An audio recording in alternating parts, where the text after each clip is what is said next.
नमस्कार, मैं अर्चना और आप देख रहे हैं हंगामा टाइम्स। हंगामा टाइम्स जिस तरह से आपको दिखाता है कि उत्तर प्रदेश की राजधानी लखनऊ में क्या खास हो रहा है, वहीं पे आपको दिखाता है मनीषा मंदिर से जुड़ी हुई खबरें दिखाता है। जैसे आपको पता है मनीषा मंदिर में किस तरह से बेटियों की देखभाल करी जाती है, साथ में उनकी जो है सारी शिक्षा का खर्चा भी उठाया जाता है। वहीं पर आप जो स्क्रीन पर देख रहे हैं, मनीषा मंदिर में आज मनाया जा रहा है अंतर्राष्ट्रीय प्रसन्नता दिवस मनाया जा रहा है, जो कि अंतर पीढ़ीगत केंद्र का भी आज उद्घाटन हो रहा है। अंदर हम आपको लेके चलेंगे और अध्यक्ष जो हैं, जो कि मनीषा मंदिर के प्रेसिडेंट हैं नीरज अग्रवाल जी, उनसे हम बात करेंगे, क्योंकि कुछ ही देर में मुख्य अतिथि के रूप में आलोक रंजन जी भी यहाँ पे मौजूद होंगे। तो क्या तैयारी है आज अंतर्राष्ट्रीय प्रसन्नता दिवस को लेकर के, उनसे हम बात करेंगे। तो नीरज जी, बहुत बहुत स्वागत है आपका। धन्यवाद, आप लोग यहाँ पर आए और जो भी आप प्रसारित कर रहे हैं वो जान करके बहुत लोगों को प्रेरणा भी मिलेगी और एक आगे अगर हम प्रसन्नता दिवस के हिसाब से सोचें तो प्रसन्नता प्राप्त करने का उनके साधन भी मिलेगा, अवसर भी मिलेगा कि वो यहाँ पर आकर के प्रसन्नता प्राप्त कर सकते हैं। तो आज के सेगमेंट में क्या खास है? आज के सेगमेंट में ये एक हमने दिन चुना है अंतर्राष्ट्रीय प्रसन्नता दिवस का, और जो हमारी पीढ़ियाँ हैं, अगर हम देखें 90 साल से लेकर और 10 साल तक देखें तो उसमें 4 पीढ़ियाँ बीच में आ जाती है, अगर उम्र के पड़ाव के हिसाब से देखें। और यहाँ पर इस पीढ़ी के लोग अगर बच्चों को देखें 8-10 साल के, तो सबसे छोटी पीढ़ी वो है। अब बड़ी उम्र की पीढ़ी की बात करें तो जब हमारी संस्थापक है माँ डॉक्टर सरोजिनी अग्रवाल जी, वो 89 साल की हो रही हैं, और इसके बीच पे आपकी पीढ़ी, हमारी पीढ़ी, ये सारी पीढ़ियाँ आ जाती हैं, तो 4 पीढ़ियाँ हो जाती हैं। तो सब एक साथ मिलें और एक दूसरे को जो हमारे मन में होता है और हम कह नहीं पाते, बोल नहीं पाते, संकोच करते हैं, मुक्त वातावरण नहीं मिलता, तो परिवार के जो हमारे दबाव होते हैं उनसे बाहर निकल करके बाकी संगी साथियों के साथ हम उन चीज़ों को खुल करके कह पाएँ, और उसके बाद कुछ यहाँ पर उनको उस तरह की गतिविधियाँ भी करा पाएँ जिससे उनको प्रसन्नता का एहसास हो। वो गतिविधियाँ एक लाइट एक्सरसाइज, फंस की एक्सरसाइज के रूप में भी हो सकती हैं, वो गायन के रूप में भी हो सकती हैं, वो आपस में इंटरेक्ट कर रहे हैं उस रूप में हो सकती हैं, बच्चों के साथ इंटरेक्ट कर रहे हैं उस रूप में हो सकती हैं। जो लोग अपने अपने विचार सबके सामने बोलें उससे भी लोगों को प्रेरणा मिल सकती है। और इस सब को एक रेगुलर शेप देने के लिए हम एक अंतर पीढ़ीगत केंद्र यहाँ पर आज शुरू करने जा रहे हैं श्री आलोक रंजन जी की उपस्थिति में, और जिसमें कि ये हो जाएगा कि एक नियमित व्यवस्था हो जाएगी। लोग 11 बजे से 1 बजे के बीच में रोज़ यहाँ पर आकर के एकत्र हो सकते हैं, और ये सारी गतिविधियाँ जो देखेंगे, जो फील करेंगे, वो आगे भी निरंतर प्राप्त कर सकते हैं, यहाँ पर कर सकते हैं। तो अंदर भी हम आपको लेके चल रहे हैं, अंदर हम आपको दिखाएंगे। ये पूरा एक रिकॉर्डिंग रूम बनाया गया है संबल के रूप में। तो नीरज जी, यहाँ पे किस तरह से क्या लोग सीख सकते हैं? ये संबल जो हमने टाइटल सेलेक्ट किया, ये सारी पीढ़ियों के लिए परस्पर संबल देता है। संबल सबको चाहिए होता है। पेरेंट्स जब बच्चे छोटे होते हैं तो उसको संबल देते हैं, जब बच्चे बड़े हो जाते हैं तो पेरेंट्स को संबल देते हैं। तो इंटरजनरेशनल ये बहुत उपयोगी शब्द था और हमें लगा कि बहुत लोग जुड़ेंगे संबल से। तो इस नाम से हमने अपना मनीषा मंदिर का एक यूट्यूब चैनल, जिसमें जो लोग भी यहाँ पर आते हैं और जो लोग भी करते हैं, बिना संकोच के एक मुक्त वातावरण में अपनी बात बोलें, अपनी चीज़ कहें और रिकॉर्ड हो जाए और उसमें लॉन्च कर जाए। उन्हें बाद में देखेंगे यहाँ पर यूट्यूब चैनल पे, उन्हें भी खुशी होगी, और जो लोग बाकी अपने घर में बैठे रहते हैं उन्हें भी लगेगा कि नहीं, हम घर से बाहर निकलें, घर के वातावरण से बाहर निकलें, लोगों के बीच बैठें और जो कुछ भी हम कहना चाहते हैं, करना चाहते हैं, उन्मुख भाव से यहाँ पर कर पाएँ। तो इसकी हम शुरुआत करने जा रहे हैं आज। आलोक रंजन, हाँ, आलोक रंजन जी करेंगे, और हमारी इच्छा है कि पहली बाइट उन्हीं की इसमें रहे और ज़्यादा से ज़्यादा लोग इसमें जुड़ें। जितनी भी हमारी आगे की गतिविधियाँ होंगी, लोग आएंगे, उनकी भी रिकॉर्डिंग होगी। बच्चों की शिक्षा से संबंधित भी हो सकती है, बड़ों की जो भी भावव्यक्ति है उससे भी हो सकती है, उनके खेलकूद से भी हो सकती है, उनके गायन से भी हो सकती है। हर प्रकार से जिसमें भी वो संतुष्ट नज़र आए, संतुष्टि प्राप्त करती है। उद्देश्य क्या है? जिसकी जो आवश्यकता है उसके हिसाब से उसको संतुष्टि मिले। बच्चे की आवश्यकता शिक्षा की है तो उसके हिसाब से संतुष्टि मिले। अगर संबल में आपको बोलने का मौका मिले तो आप क्या बोलेंगे? संबल में तो मैं यही कहूँगा कि जब मैं छोटा था तो मुझे अपने माता पिता से संबल मिला। जब मैं युवावस्था में आया, बच्चे हुए, तो मुझे बच्चों को संबल देना पड़ा और तब भी मुझे माता पिता से संबल मिलता रहा। तो सब लोग जो परस्पर किसी के ना किसी को संबल दे रहे हैं और किसी न किसी संबल प्राप्त कर रहे हैं, यहाँ पर बाकी सबके लिए उदाहरण बने। इस चैनल पर आएँ, अपनी बात रखें, सब लोग सुने, उदाहरण के रूप में सब लोग जो देख रहे हैं उनको जानेंगे, उन्हें भी पहचानेंगे और एक अच्छा संदेश भी समाज के बीच में जाएगा। जैसे कि प्रधानमंत्री की मेरे मन की बात, यानी कि मन की बात जो आता है वो आकाशवाणी सीधे प्रसारण होता है पूरे देश में, वैसे ही संबल में आकर के आप अपने मन की बात कर सकते हैं और पूरा विश्व इसे देख करके आपसे सीख ले सकता है और आप दूसरे के लिए उदाहरण बन सकते हैं। अब इस रूम में हम आपको लेकर के आए हैं जहाँ पे अंतर पीढ़ीगत केंद्र का शुभारंभ हुआ है। ये वही रूम है जहाँ पर 4 पीढ़ियाँ बैठ करके अपने अनुभवों को एक दूसरे साझा करेंगे। तो क्या कहेंगे नीरज जी? अंतर पीढ़ीगत केंद्र, जैसा मैंने अभी पहले भी बताया था, एक अवसर प्रदान करता है सभी पीढ़ियों को। जो लोग अपनी भाव व्यक्त नहीं कर सकते और जो कुछ कहने की इच्छा रखते हैं, करने की इच्छा रखते हैं, उन्हें अवसर नहीं मिलता, उन सब के लिए एक अवसर उपलब्ध कराने का। यहाँ पर आएँ, यहाँ पर खेलें कूदें, टीटी टेबल पे टीटी खेलें, कैरम बोर्ड खेलें और गेम्स खेलें, गाना गाना चाहते हैं गाना गाएं, कुछ किसी को सिखाना चाहते हैं वो सिखाना चाहें, बच्चों से मिलें उनको सिखाएं, बच्चों से मिल कर के खुद संतोष प्राप्त करें। क्योंकि जब हम बड़े हो जाते हैं और बच्चे हमसे दूर चले जाते हैं, दूसरे शहरों में नौकरी में कर रहे होते हैं, तो हम घर में बहुत एकाकीपन अनुभव करते हैं। क्या करें, किससे मिलें? तो अगर आप बच्चों से मिलना चाहते हैं, अपने और यंगर जनरेशन से मिलना चाहते हैं, उनसे बात करना चाहते हैं, और कभी आप जनरेशन गैप फील करते हैं कि हम कैसे कहें, संकोच करते हैं, तो आप अगर यहाँ पर आते हैं तो आपको कहने में कोई संकोच नहीं होगा। बच्चों से मिल के अपनी बात कहने में संकोच नहीं होगा, अपने से यंगर जनरेशन से मिल करके अपनी बात कहने में संकोच नहीं होगा, क्योंकि कोई पारिवारिक दबाव नहीं है। यहाँ पर आप खुल करके अपनी बात कह सकते हैं और उससे जो आत्मिक संतुष्टि आपको प्राप्त होगी वो शायद जब आप अनुभव करेंगे तभी उसका एहसास कर पाएंगे। क्योंकि ये जो अनुभव होता है वो दूसरों के अनुभव से ही हमें मिलता है। तो कुछ ही देर में मुख्य अतिथि के रूप में आलोक रंजन जी भी यहाँ पे मौजूद रहेंगे, उनसे बात करेंगे कि अंतर्राष्ट्रीय प्रसन्नता दिवस के उपलक्ष्य में जिस तरह से मनीषा मंदिर ने एक बड़ा भव्य कदम उठाया है और उसको लेकर के सफलता की ओर बढ़ रहा है, तो उसके बारे में वो क्या कहेंगे।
देख रहे हैं मनीषा मंदिर में विश्व प्रसन्नता दिवस मनाया जा रहा है। हमारे साथ में आलोक रंजन जी हैं। तो सर, आज के कार्यक्रम के बारे में क्या कहेंगे आप? बहुत अच्छा कार्यक्रम रहा मनीषा मंदिर में, ये अंतर्राष्ट्रीय प्रसन्नता दिवस के इस अवसर पर। और सबसे ज़्यादा तो मेरी ये पहली ऐसी विजिट थी यहाँ पे जो मैंने पूरा मनीषा मंदिर को देखा, यहाँ के कार्यों को देखा, और मैं बहुत प्रभावित हुआ जिस तरीके से बच्चों की शिक्षा के लिए वहाँ पे काम किया जा रहा है, वृद्धजनों के खुशी के लिए यहाँ पे काम किया जा रहा है, और तमाम समाज सेवा से जुड़े हुए काम यहाँ हो रहे हैं। बहुत जीवन यहाँ पे परिवर्तित किए जा रहे हैं इस मनीषा मंदिर में। नीरज जी हमारे बहुत अच्छा काम कर रहे हैं। सोरूनी जी का तो खैर ये पूरा विजन ही है जो संस्थापक हैं, तो मैं बहुत बहुत बधाई दूंगा मनीषा मंदिर को, और बहुत अच्छा लगा आज के दिन यहाँ आके। आज साथ में आज आपकी संस्था का लोगो भी लॉन्च हुआ है। हाँ, वो हम भी यही उद्देश्य से कर रहे हैं कि खुशी समाज में अधिक से अधिक बढ़ाएं, तो मैंने सोचा इससे अच्छा क्या होगा कि मनीषा मंदिर जो प्रसन्नता बांटती है समाज में, तो वहीं इसके लोगों का जो है अवलोकन किया जाए। क्या कहना चाहेंगे आज के दिन के बारे में? आज ये बहुत अच्छा दिवस है जिस पे इतना अच्छा प्रोग्राम किया जा रहा है। यहाँ पे एक्चुअली जीवन परिवर्तित होते हैं, जीवन बनते हैं और जीवन बनाने वाले यहाँ पे अपना जीवन लगाते हैं। जैसे डॉक्टर सरोजनी अग्रवाल हैं, वो भी बहुत ही दिव्य आत्मा हैं जो इन्होंने पूरे जीवन उन्होंने ये सब चीज़ों के लिए लगाया। और मैं तो पास में ही रहती हूँ तो मुझे पता है कि उन्होंने क्या किया है। मैं हमेशा उनसे आती हूँ मिलने के लिए। एंड दूसरी बात ये है कि ये संचेतना फाउंडेशन, ये बेटियों को सहारा देना संकल्प, मनीषा मंदिर, ये अपने आप में दिव्य जगह है। हमारे साथ में और भी कुछ लोग हैं जो आज मनीषा मंदिर में अंतर्राष्ट्रीय प्रसन्नता दिवस के रूप में यहाँ पे एकत्र हुए हैं, जो कि कार्यक्रम जो बहुत ही भव्य हुआ। तो सर क्या कहना चाहेंगे आज के कार्यक्रम के बारे में? आज मैं इस कार्यक्रम में सम्मिलित हुआ और मैंने देखा कि बहुत सारे लोग जो कि सेवानिवृत्त हो चुके हैं और अकेले अपना जीवन यापन कर रहे हैं, जिनको इंटरेक्शन के लिए भी कुछ लोग चाहिए, सेवा भी करना चाहते हैं, मगर उनको कोई ऐसा प्लेटफॉर्म नहीं मिलता है जिससे वो अपनी सेवा को एक्सटेंड कर सकें। ये मुझे देख करके बहुत ही अच्छा लगा कि यहाँ इंटरजेनरेशनल सेंटर का इन्होंने जो आज इनॉग्रेशन किया है, इसमें विभिन्न जनरेशन के लोग, विभिन्न पीढ़ियों के लोग आपस में इंटरेक्ट करेंगे and it is very entertaining और बहुत अच्छे खुशी के एटमॉस्फेयर में ये। और दिन भी इन्होंने बहुत अच्छा चुना इसके इनॉग्रेशन के लिए, जो कि अंतर्राष्ट्रीय प्रसन्नता दिवस है। तो यहाँ आकर के बहुत ही अच्छा लगा। धन्यवाद। यानी कि यहाँ पे आके लोग प्रसन्न भी हुए। तो और भी कुछ लोगों से बात करेंगे। तो मैम क्या कहना चाहेंगे आज के प्रोग्राम के बारे में? आज ये अंतर पीढ़ीगत एक केंद्र का शुभारंभ हुआ है मिस्टर आलोक रंजन जी के हाथ से। और मनीषा मंदिर पहले से ही सामाजिक सरोकार रखता रहा है और बहुत अच्छे काम करता रहा। मैं यहाँ से 20-25 साल से जुड़ी हूँ और जो माँ ने काम किया है उसको आगे बढ़ाने के लिए उनके पुत्र नीरज अग्रवाल जी उसी तरह से कमिटेड दिखाई देते हैं कि कुछ ना कुछ समाज के लिए, वंचित वर्ग के बच्चों के लिए, वृद्धों के लिए कुछ अच्छा काम होता रहे। तो आज उसका शुभारंभ हुआ है, जिसकी बहुत बहुत शुभकामनाएं और बहुत बहुत बधाई। और बिल्कुल जो जिस तरह से कहा गया है कि बचपन, जवानी, बुढ़ापा, इन तीनों का जो गैप है, जिसको लेकर के एक यहाँ पर जो है अंतर पीढ़ीगत केंद्र का भी उद्घाटन किया गया, जहाँ बच्चे बैठेंगे, बड़े बैठेंगे और बुजुर्ग बैठेंगे। बच्चे उनके अनुभव से सीखेंगे कि किस तरह से आगे बढ़ना है और किस तरह से अपनी सफलता को प्राप्त करना है। हाँ, ये आपने बिल्कुल ठीक कहा। आजकल जो एक मटेरियलिस्टिक ओरिएंटेशन हो गया है सबका, कि सब एक दौड़ के पीछे भागे जा रहे हैं, एक प्रतिस्पर्धा हो रही है मतलब जो मटेरियलिस्टिक चीज़ें हैं उनके पीछे दौड़ रहे हैं, पद मिल जाए, प्रतिष्ठा मिल जाए, पैसा मिल जाए। लेकिन जो एक पीढ़ीगत गैप है वो भी बढ़ रहा है, क्योंकि एक जनरेशन गैप हो रहा है। क्योंकि आज की जो जनरेशन है वो उतनी मूल्यपरक नहीं दिखाई देती जितनी कि पहले थी। तो आज इसकी ज़्यादा आवश्यकता है कि जो बुज़ुर्ग लोग हैं वो बच्चों में वो संस्कार शुरू से ही डालने की प्रयास करें, जिसकी कि आज बहुत आवश्यकता है और समाज को एक आगे दिशा देने की आवश्यकता है। तो उसका एक शुभारंभ हुआ है जिसके लिए हम लोग प्रयासरत हैं। तो सर आप क्या कहना चाहेंगे, आज कैसा लगा और कितनी खुशी मिली प्रसन्नता दिवस की? मुझे तो बहुत ही ज़्यादा खुशी मिली। मैं बहुत सालों से वैसे मनीषा मंदिर से जुड़ा हूँ और यहाँ इनकी जो सेवा है बच्चों की और ये सेवा करती हैं, ये तो अलौकिक है। एक तरह से हम कह सकते हैं कि बहुत ही दुर्लभ है। और आज जो उन्होंने कार्यक्रम किया विशेष रूप से प्रसन्नता दिवस पे, विशेष रूप से जो इसमें सीनियर सिटीजन्स जुड़े हुए हैं, हम देखते हैं सभी लोग अपने कैरियर के लगभग पीक पे जाके रिटायर हुए हैं। तो सबके पास पैसा है, धन है, दौलत है, परिवार है। एक चीज़ लेकिन मिसिंग है इन सब के होने के बावजूद, वो है प्रसन्नता। उनको लाइफ में कुछ ना कुछ मिस लगता है कि लाइफ में कुछ है नहीं। सब कुछ होने के बाद भी लगता है कि बेकार है दिन। सुबह उठते ही उनके अंदर की निराशा हावी हो जाती है। तो इस निराशा को दूर करने के लिए जो इंटर जनरेशनल यहाँ पे चेंज के बारे में कार्यक्रम रखा गया है वो बहुत ही अच्छा है, बहुत इन्फॉर्मेटिव है। और मैं उम्मीद करता हूँ कि बहुत से लोगों को इससे प्रसन्नता मिलेगी और खुद प्रसन्नता मिलेगी। तो नेचुरली आप ये जानती हैं कि कोई भी फ्रूट जो होता है वो किसी पेड़ का अंतिम प्रोडक्ट होता है। जब पूरी तरह से पेड़ खुश हो जाता है कि उसको बढ़िया पानी मिले, बढ़िया धूप मिले, बढ़िया खाद मिले, तभी वो फल निकलता है। वो एक तरह से उसकी प्रसन्नता का प्रस्फुटन है। तो जैसे हम लोग भी या कोई भी सीनियर सिटीजन जब प्रसन्न होगा तो वो प्रस्फुटन होगा और सब में मीठा मीठा अमृत सब में बांटेगा। इसलिए हाँ। और सर सामने जैसे आप स्क्रीन पे देख रहे हैं संबल, ये जो संबल का भी आज लॉन्चिंग हुई है, यहाँ पे एक ऐसा रूम बनाया गया है जहाँ बच्चे हों या बड़े हों वो अपने अनुभवों को दूसरे के तक पहुँचा कर उनको एक सीख दे सकते हैं। बिल्कुल, बेशक ये बहुत ही अच्छी योजना है और बहुत अच्छा कार्यक्रम इन्होंने मनीषा मंदिर ने आजकल आप देखते हैं टीवी एंकर हो चाहे रेडियो एंकर हो, वो एक अपना रूम में बैठ करके अपने व्यक्तित्व को लोगों के सामने तक पहुंचाते हैं, तो वही संबल लेकर के आया मनीषा। मैं इसके लिए बहुत ही साधुवाद देता हूँ माता जी को, और हमारे जो मित्र हैं, कुलीग भी साथ में रहे, हम लोग साथ में जॉब भी किए हैं, नीरज जी को मैं बहुत बधाई देता हूँ। ऐसे कार्यक्रम करते रहे हैं। हाँ, ऐसे कार्यक्रम करते हैं। और भी कुछ लोग हैं, उनसे बात करेंगे। तो मैम कैसा लगा आज का आयोजन?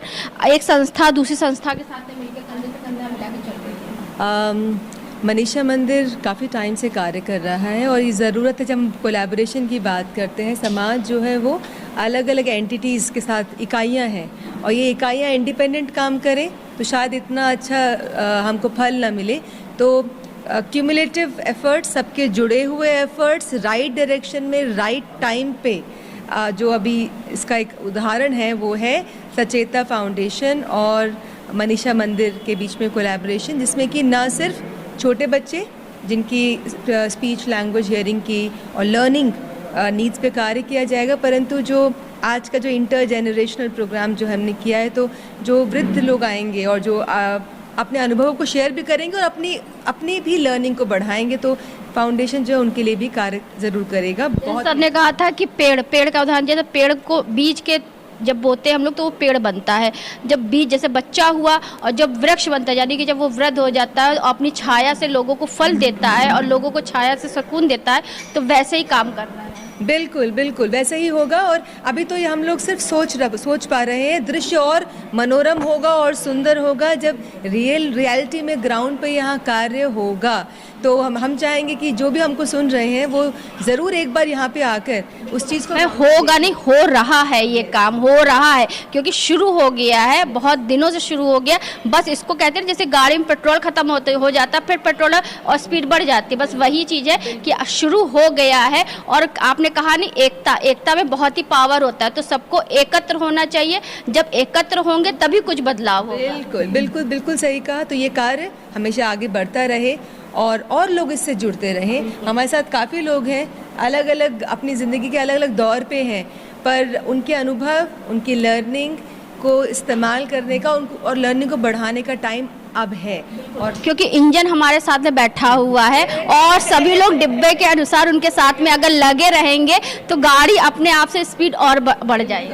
यहाँ पे एक बात ये जोड़ना चाहूँगी कि इसमें 4 पीढ़ी काम कर रहे हैं हम लोग। हम अपनी माँ जी को लेकर चल रहे हैं और 4 पीढ़ी जब मिलेंगी और हम प्रसन्न वैसे ही हो जाएंगे जब सारे लोग मिलते हैं एक साथ मिलकर, तो प्रसन्नता अपने आप से व्यक्त होती है, आपके व्यक्तित्व से प्रसन्नता निकल कर आती है बाहर। और फिर उस समय जब हम मिलेंगे तो हम अपने विचार भी रखेंगे, अपने अनुभव शेयर करेंगे। इतने सालों से हमने जो कार्य किया है उसको हम बाहर प्रकट करेंगे, लोगों में साझा करेंगे, वो हमसे कहेंगे, हम उनसे कहेंगे। उसी में हमारे हंसी में हम कितना अच्छा डोज लेकर हम लोगों को एज पर जो हम बैठे हैं रिटायर होकर, तो हम एक दवाई लेकर यहाँ से जाएंगे और वो जो दवाई होगी वो हमारे अंदर इतना अच्छा कार्य करेगी, ऊर्जा लेकर जाएंगे जो हम अपने परिवार में और अपने समाज में, अपने अन्य बच्चों में उसको बांटेंगे और लोगों में जागरूकता फैलाएंगे। और इस सेंटेंस को हम और सुधारना चाहेंगे, मिलेंगे नहीं, मिल गए हैं, अब मिल करके आगे और बढ़ेंगे। हम माँ जी के साथ बहुत सालों से मिले हैं, बहुत सालों से मिले हुए हैं और यहाँ पर योगा से जुड़े हुए थे, बहुत साल हमने काम किया है। बड़ा अच्छा लगता है माँ के साथ, तो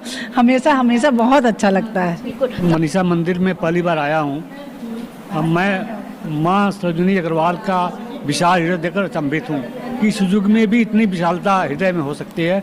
उनके सुपुत्र अग्रवाल साहब ने, नीरज अग्रवाल साहब ने इनके कार्य को जिस तरह से आगे बढ़ाया है, ये बहुत बड़ा उदाहरण है समाज में कि ऐसे व्यक्तियों का अभाव है, लेकिन तभी भी ऐसे लोग हैं। तो हमारे साथ में संस्थापिका डॉक्टर आपका सरोज अग्रवाल जी, तो उनसे हम बात करेंगे। तो मैम, आज का आयोजन जिस तरह से हुआ, भव्य आयोजन हुआ, तो क्या सभी से कहना चाहेंगी? मैं ये कहना चाहती हूँ कि आज एक प्राण प्रतिष्ठा हो गई, जैसे कि एक नवजीवन जैसे संचारित हो गया है। इस तरह के कार्यक्रम होते रहेंगे तो हमारी ऊर्जा बढ़ती रहेगी, और जहाँ ऊर्जा बढ़ती है वहाँ काम होता है। तो इसीलिए आज शुरुआत तो हो ही गई है, क्योंकि मैं यहाँ पे खड़ी हूँ और अभी मैं जिंदा भी रहूँगी, ऐसी भी बात नहीं है। हाँ हाँ, मेरे अंदर अभी आपको और काम करना है, काम भी करना है, और भगवान मेरे को उम्र भी देगा। बिल्कुल। 89 हो गया तो क्या हुआ? अभी कहाँ हुआ 89 आपका? मेरा हो गया। अभी 89 बाकी है। सोनम जी से हम बात करेंगे, क्योंकि नीरज जी से हमने जब बात करा तो उन्होंने बताया कि सोनम यहाँ की बिटिया है, यहीं पे पली बड़ी है, यहीं से उसने सारी जो है शिक्षा की प्राप्ति भी करी है। तो सोनम जी क्या कहना चाहेंगे, कैसा मनीषा मंदिर का आपका सफ़र रहा? ये सफ़र बहुत ही ज़्यादा ब्यूटीफुल था। The first thing is when I came here it was 2005। सो 2005 से लेके अभी तक का जो भी हम लोगों की जर्नी रही माँ के साथ में, माँ ने बहुत कुछ अचीव किया, बच्चों के लिए बहुत कुछ किया। वो सारी चीज़ें मैंने प्रैक्टिकली देखी हैं यहाँ पे इम्प्लीमेंट होते हुए। So it's quite beautiful thing. After that, now we are planning to provide the education to underprivileged students, जो कि अभी नीरज भैया का बहुत प्यारा सा कॉन्सेप्ट आया है कि अभी हम बच्चियों को रख तो नहीं रहे हैं, बट उनके लिए अभी हम और क्या बेस्ट कर सकते हैं। सो इन दैट केस अभी हमने ये रूम आप देख पा रहे होंगे, ये सारे गेम्स वगैरह हैं बच्चों के लिए। लाइक कोई बच्चा आ रहा है यहाँ पे पढ़ने और उसके साथ में छोटा बच्चा है, माँ या फादर जो है वो लेबर हैं, जा रहे हैं मॉर्निंग में, घर में कोई नहीं है देखने वाला, तो मैंने ये रूम उन बच्चों के लिए सेट किया है। मनीषा मंदिर ने उनको ये एक जगह दी है जहाँ पे वो अपनी छोटे बच्चों को हम लोग बिठा देते हैं, खेल रहे हैं, गेम्स हैं। हमारे पास ये सारी कार्डबोर्ड एक्टिविटीज़ हैं बहुत सारी, जैसे कि आप देख पा रहे होंगे, जो बच्चों को लाइक सीखने में बहुत ही इंटरेस्ट आता है। वो बोर नहीं फील करते कि स्कूल में जाके बैठना है, लिखना है। तो अभी हम लोग का जो मेन मोटिव है वो बच्चों की ओवरऑल पर्सनालिटी को डेवलप करना है, ना कि सिर्फ उन्हें पढ़ाना है या बुकिश लैंग्वेज देना है। आपका कैसा अनुभव था, आपका एक्सपीरियंस कैसा था? मेरा एक्सपीरियंस बहुत ही ब्यूटीफुल था। As you can see I am in front of you. I have done my masters in English, I have done B.Ed, I have done bachelor's. So Ma was all the time with me, Dr. Sarojini Agrawal, who was helping me out. And now I'm also like working here with Neeraj Bhaiya. So it is quite my, like can say, honor to work with this place. For this place as well, because यहीं से मुझे जो कुछ मिला है, मेरी life है, मेरा एक कह सकते हो एजुकेशन पार्ट है, या फिर सबसे प्रोमिनेंट पार्ट जो होता है पर्सनालिटी का, वो सब मैंने माँ से ही लिया है। 2005 में, यानी कि उन्होंने माँ बन करके आपके सर के ऊपर हाथ रखा, जिसकी वजह से आज एक जो नई सोनम का जन्म। बिल्कुल बिल्कुल बिल्कुल कह सकते हैं, बिकॉज उस टाइम पे बिल्कुल भी कोई ऐसा नहीं था जो हमको इतना सपोर्ट करता कि पढ़ाई दे दें, सेफली रख लें।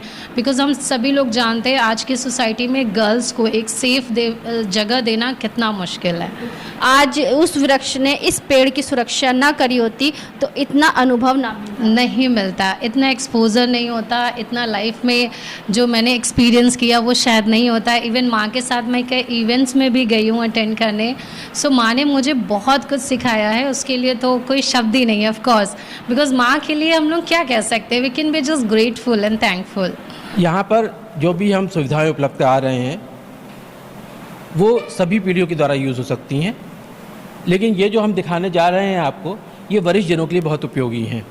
यहाँ पर अगर आप बैठते हैं, बच्चों के साथ कोई भी गतिविधि करते हैं और आपका मन करता है कि साथ में हम अपनी हेल्थ को भी ध्यान में रख लें और कुछ हाथ पैर हमारे चलते रहें, तो उसके लिए हमने कुछ यहाँ पर साधन जुटाए हैं। अगर आप ये देखेंगे यहाँ पर तो ये इस तरह से है, जब इसको अभी हम सेट कर देंगे तो अपने हाथ को स्ट्रिंग होगी ऊपर नीचे, बैठे बैठे आपको आराम से, जिसमें किसी और गाइडेंस की जरूरत नहीं है, इस तरह से आपकी बॉडी एक्टिव रहेगी। ये जो उपकरण है, आगे आप अगर इसको देखेंगे तो बैठे हैं कुर्सी पे, इस पर अपने पैर फंसाए और धीरे धीरे घुमा लेंगे इसको, तो इसमें आपकी पैर की मांसपेशियों को भी आराम मिलेगा और आपको चलने में आराम भविष्य में मिल सकता है। अगर आप आगे देखें तो आपके हाथ उंगलियां जो चलती हैं, जो महत्वपूर्ण योगदान करती हैं हमारे कार्यों में, तो उसमें स्ट्रेंथ कई बार जब उम्र बढ़ने के साथ कम महसूस होने लगती है, तो अगर आप इसको उठा करके इस तरह से हाथों को दबाएंगे तो इसकी भी एक्सरसाइज होती है। और इसके बाद अगर हमें ग्रिप में अपनी करनी है तो हम अगर इसको इस तरह से दबाएंगे तो ये भी हमारे ग्रिप को मजबूत करता है और हमारी पूरी यहाँ तक की जो हाथ की स्ट्रेंथ है उसके लिए बहुत उपयोगी होता है। तो इस तरह के कई उपकरण जो इतने तो आज हमने यहाँ पर एकत्र कर लिए हैं, उपलब्ध करा दिए हैं। धीरे धीरे जब आप लोग उपयोग में लाने लगेंगे तो हम और भी आपकी जो इच्छा होगी, आपकी जो जरूरत होगी, आवश्यकता की पूर्ति होगी, उनको भी यहाँ पर उपलब्ध कराएंगे। तो आप खेलें भी और एक्सरसाइज भी करें, खेलने के लिए टेबल टेनिस भी है, कैरम बोर्ड भी है। सारी चीज़ों को लेकर के यहाँ मनीषा मंदिर में जिस तरह से हम आपको दिखा रहे हैं कि अंतर्राष्ट्रीय प्रसन्नता दिवस के उपलक्ष्य में यहाँ पे भव्य आयोजन किया गया था, जहाँ पे सैकड़ों की तादाद में लोग मौजूद रहे। साथ में कार्यक्रम का जो उद्घाटन किया वो आलोक रंजन जी के द्वारा हुआ। साथ में अध्यक्ष नीरज अग्रवाल जी से भी हमने बात करा कि प्रसन्नता दिवस के उपलक्ष्य में मनीषा मंदिर क्या क्या लेकर के आया। तो मनीषा मंदिर लेकर के आया संबल कक्ष में आप अपने मन की बात कर सकते हैं। और साथ में आप जो स्क्रीन पे देख रहे हैं अंतर पीढ़ीगत केंद्र का भी शुभारंभ हुआ है। तो ऐसे हम आपको दिखाते रहेंगे कि उत्तर प्रदेश की राजधानी लखनऊ में क्या खास हो रहा है। तो इसी के साथ मैं अर्चना आपसे इजाजत लेना चाहूँगी। धन्यवाद, बने रहिएगा हंगामा टाइम न्यूज़ के साथ में। आज हम आपको लेकर के आए थे मनीषा मंदिर में। हंगामा टाइम्स की तमाम खबरों को देखने के लिए हंगामा टाइम्स को सब्सक्राइब कर लीजिए और बेल आइकन दबा लीजिए। अगर आपको ये वीडियो अच्छा लगा हो तो लाइक बटन प्रेस कर अपनी प्रतिक्रिया हमारे कमेंट बॉक्स में देना मत भूलें।